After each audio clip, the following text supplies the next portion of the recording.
One that sticks out, I guess, would be a Squaw Mountain fire in Wyoming in, I believe it was 2012, if I remember right. It all kind of blends together after a certain time. But our superintendent was on another fire, so I was detailing, just filling the role, and we're on a fire. And essentially, for simplicity's sake, it's just this mountain. Just picture a three-dimensional conical mountain. And there's timber, brush on the mountain, and down in the flats, it's grass and whatnot. So we take a flight. We're like, man, we should just be down in the flats fighting this thing. What are we doing, chasing it up this mountain? Like, yeah, that's a great idea. That's what we should do.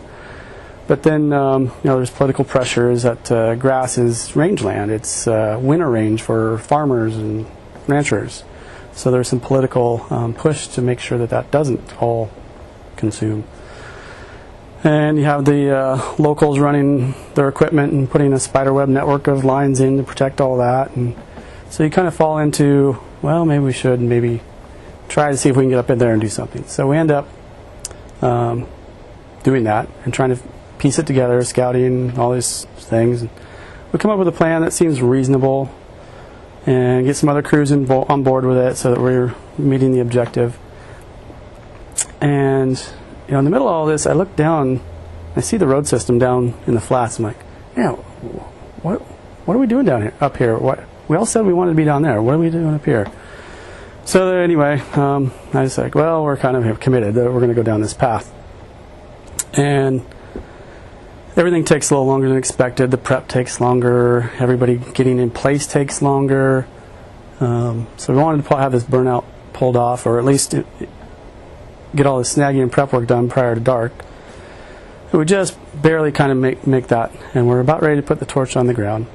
And the last 2-3 days, it's really been kicking our ass. Wake up, a wind event comes, and whatever we did yesterday is all gone.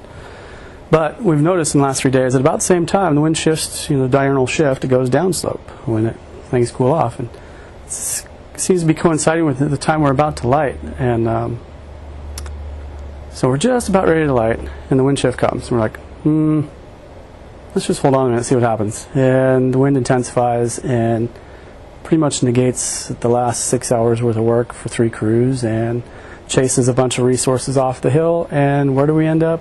Right where we said we wanted to be, down in the bottom.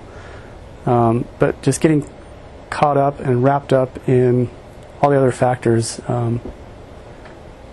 that kind of took us away from what common sense dictated and what experience and knowledge dictated. Trying to be helpful and trying to do what some people wanted to get done. But it was a pretty close call. There were some people that were running, and unbeknownst to me, the soup truck was parked in. Because I wasn't with the soup truck, somebody had drove it and parked it somewhere, and it was right in the path. And the crew went off one side of the ridge. I decided to go down the other to make sure that there were no other resources. We had engine folk and whatnot, and I wanted to make sure that they were, moving out of the way. So thankfully, as I'm making my way hastily down this hill with the fire, not necessarily chasing me, but making me uncomfortable, coming my way, I see the soup truck. Like, man, that's gonna be a lot faster than me walking. So, and we're not going to burn the soup truck up.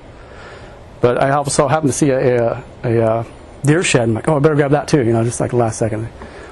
Why would I want fire's not ready to burn the superintendent truck up? And, perhaps me, I guess. I didn't feel quite that threatened, but the presence of mind to grab a shed, I don't know why. Just silly things that occur.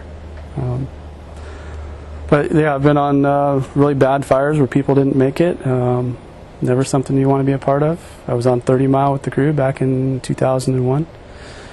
And yeah, there's very visceral sort of memories of that, how horrible that was.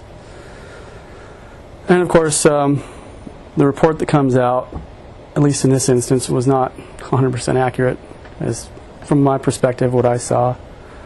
And what I really appreciated was our superintendent and assistant at the time really shielding us from a lot of the outside influences, because media requests for interviews are running rampant. I can only imagine what McDonough's going through with Diurnal. Everybody wants a piece of him. Everybody wants to hear his side of the story. I'm sure it's difficult. And those are his brothers, and So one thing that would be nice to pass on is take care of your crew and shield them from that as best you can. You can't do it 100% of the time, but it definitely was appreciated by me and a lot of the crew. There's lots of great stories. You got to meet some of the older generation. There are a lot of them around in the area still. And a lot of them finished their careers in fire management, so there's a real connectivity to those guys. You know, their blood, sweat, and tears built the reputation here. We don't want to sully that in any way, shape, or form. Something we try to pass on, the tradition. A lot of the old signs downstairs, the pictures from past years, it's all building on tradition and trying to instill that into them so that they have a true understanding of what it took to build a reputation for the crew and how quickly that can be eroded. So.